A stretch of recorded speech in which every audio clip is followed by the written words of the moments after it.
बात मोदी पर चिल्ला रहे हो। जिसे देखो कोई रसोई गैस के लिए, कोई डीजल के लिए, कोई पेट्रोल के लिए। अरे इनके लिए वोट नहीं दिया मैंने मोदी को। मैंने नरेंद्र मोदी को वोट दिया था राष्ट्रवाद के लिए।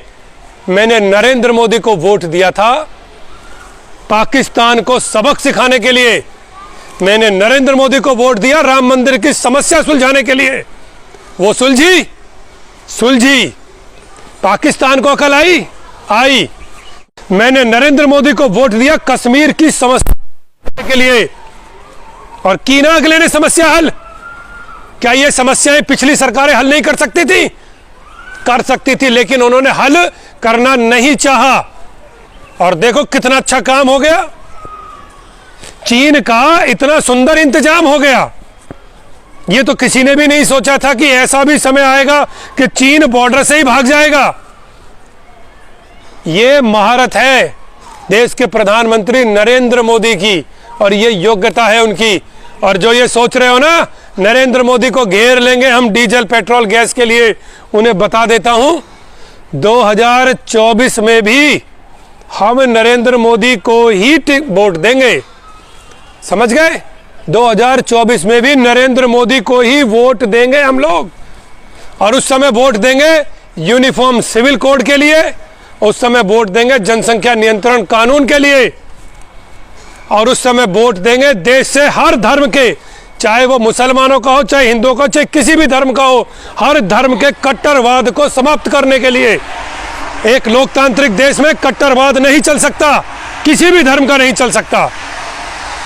मैंने वोट दी है और वोट मोदी को मैं देता रहूंगा। जो लोग मुझसे सहमत हैं, जो लोग बाबा भवंडर से सहमत हैं, वो इस पोस्ट को आगे बढ़ाएं, और जो लोग मुझसे सहमत नहीं है वो पोस्ट से दूर रहें। अगर किसी ने पोस्ट में गाली वाली लिखने की कोशिश की ना, तो उसे एक जगह 100 गाली पड़ेंगी। ध्यान रख लेना, पोस्ट पर गाली लिखने से पहले तुम्हारे जैसों को जवाब देना बाबा भवंडर बहुत अच्छी तरह जानता है। मोदी था, मोदी है और मोदी रहेगा। और जो मोदी की दाढ़ी से डर रहे हैं उनके लिए तनिक बता देता हूं। ये तो मोदी जी जाने उन्होंने दाढ़ी क्यों बढ़ाई है, पर बहुत से कुछ लोग उन्हें आसाराम से कंपेयर कर रहे हैं, कोई किसी से कंपेयर कर रहा है। अबे मूर्ख गधे इंसान, ये मोदी है। और अगर तुम लोग ये सोच रहे हो कि तुम नरेंद्र मोदी को सत्ता से हटा पाओगे, तो जिस तरीके से तुम चल रहे हो उस तरीके से तुम जहां हो वहां भी नहीं रहोगे। मोदी को सिर्फ वही व्यक्ति चैलेंज कर सकता है जिसका राष्ट्रवाद, जिसका 125 करोड़ लोगों के लिए समर्पण, जिसका देश के हर धर्म जात के लिए समर्पण मोदी से ज्यादा होगा। सिर्फ वही व्यक्ति नरेंद्र मोदी को चैलेंज कर पाएगा, वरना कोई नहीं कर पाएगा।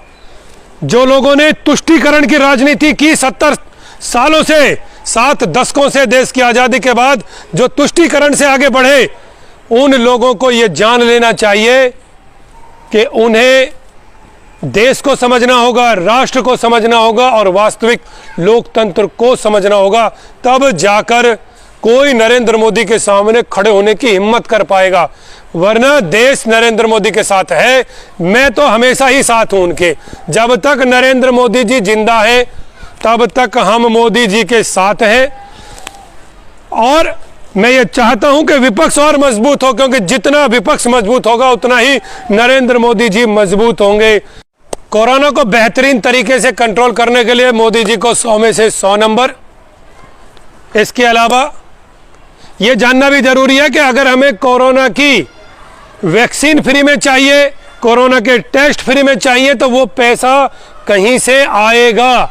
मोदी के पास मशीन नहीं है कि मोदी नोट छापता रहेगा और देश में बांटता रहेगा। पैसा तो कहीं से आना ही है। जिस तरीके से नरेंद्र मोदी जी की सरकार ने किसान आंदोलन को टैकल किया है वह भी सराहनीय है। आंदोलन में खालिस्तानियों ने हावी होने की कोशिश की, पाकिस्तानियों ने हावी होने की कोशिश की, और देश का विघटन देखने वाली ताकतों ने हावी होने की कोशिश की। लेकिन नरेंद्र मोदी जी के जो भी नेता हैं उनकी योग्यता की वजह से आज वो सब लोग आंदोलन से हट चुके हैं। आवाज़ उठाने का हक सभी का है, टिकैत जी का भी है और आवाज़ उठाने का हक हमारा भी है।